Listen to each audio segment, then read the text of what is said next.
What is your name and where are you from? My name is Brandon Chan, and I'm from St. Louis, Missouri. Sure. My name is David Moline, and I'm from Shoreview, Minnesota. Yeah, so my name is Hunter Kumuro. I am a second year student at UC Berkeley, and I'm originally from Pasadena, California, and I am 19 years old. Did you feel represented in the media you grew up with?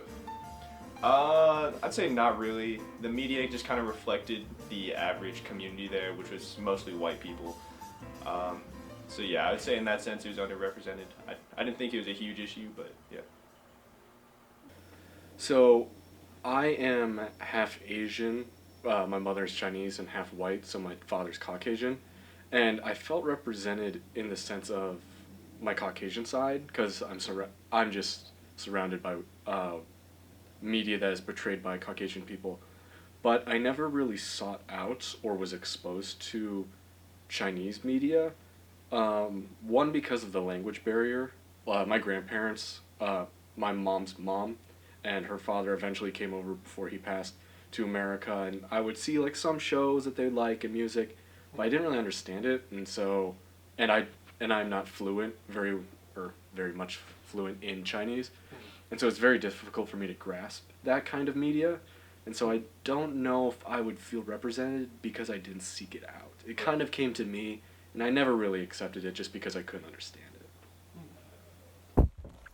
Not particularly, although there were some like Asian American cartoons and stuff like Jake Long, Chinese American Dragon or whatever it was, and then like Avatar: Last Airbender. Those were more Asian, and like as a mixed Asian person, there wasn't a whole lot of Hapa actors and Hapa content growing up besides maybe like Keanu Reeves. But even then, it's just like the plot isn't about his experience. It's just him being like he's just the actor, you know.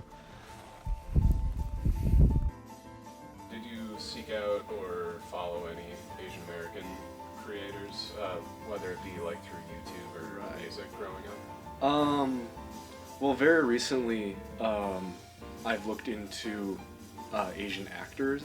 I'm not sure if they're necessarily Asian American, but actors that I'm really into movies, and I like to see Asian representation for like main characters.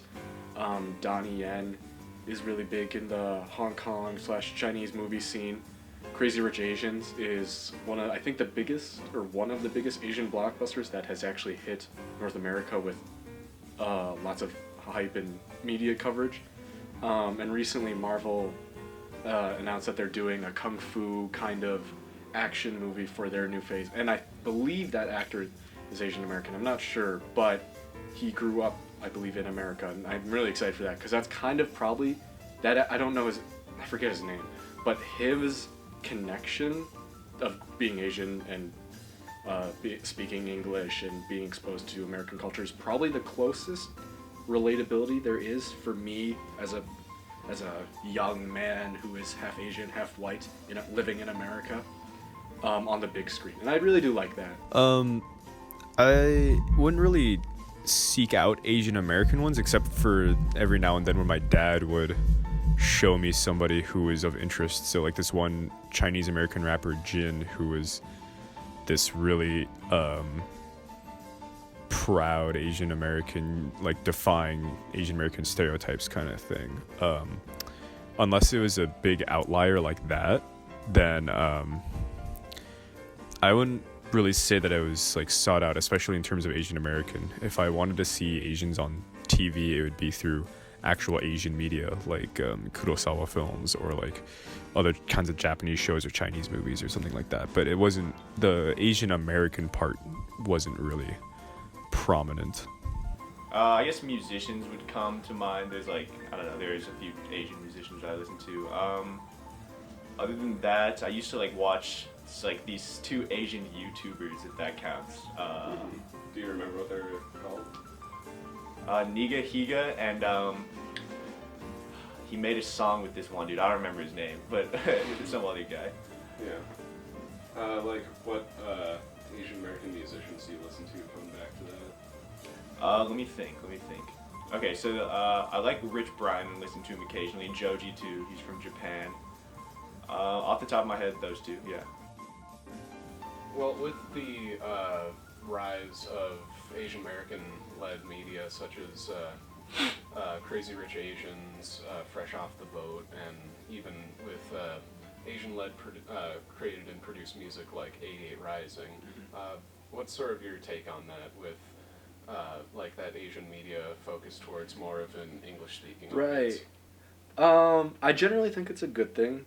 A lot of companies are trying to be as diverse as possible, and that's kind of a double-edged sword in the sense that it's good that I'm glad that they're being represented, but I'm not sure if that representation is necessarily genuine, as more it is just a selling point for look at how diverse they are.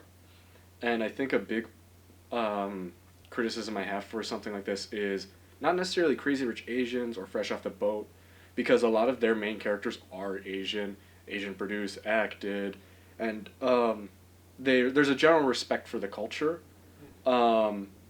And even though, I guess in the Crazy Rich Asian sense, it's kind of, for the plot, it's obviously very exaggerated. I think it's really cool. I really appreciate like being able to see more Asian Americans represented in the media. I feel that having Asian Americans in a setting that isn't just kung fu and like martial arts, like that's really cool. It's nice to have this more inclusive representation in the media, you know, so that you can actually see someone that looks like you and you're not just some kind of stereotype. It feels more fleshed out. It feels like they're actually just people. Why do you think it's important for Asian Americans to be represented in media? Well, I don't know. We live in America, which is a country that prides itself on being diverse and was founded on, just not, a diverse population of people. So to just represent one type of people in the media just doesn't make any sense when there's a lot of stuff going on in different cultures that people just might not know about because it's not represented in the news, or just people just aren't talking about it because it's not being told to people that don't know about it. So yeah, that's would be the biggest issue, I'd say. I think it's important just primarily so that Asian Americans have a sense of belonging in America, like the more that Asian Americans are integrated into the mainstream media, the more that they feel like, they have a place. They're not some exotified token character in everyone else's story, the fact that they have their own story, especially if you're an Asian American like kid growing up, to have some kind of role model, to have someone that looks like you, that has a similar background as you. It's good. It's like be able to see that in mainstream media. And not only that, it's also important for non-Asians to see that too, so it's like you can be Asian American and grow up somewhere, but then someone just assumes that you're from out of the country.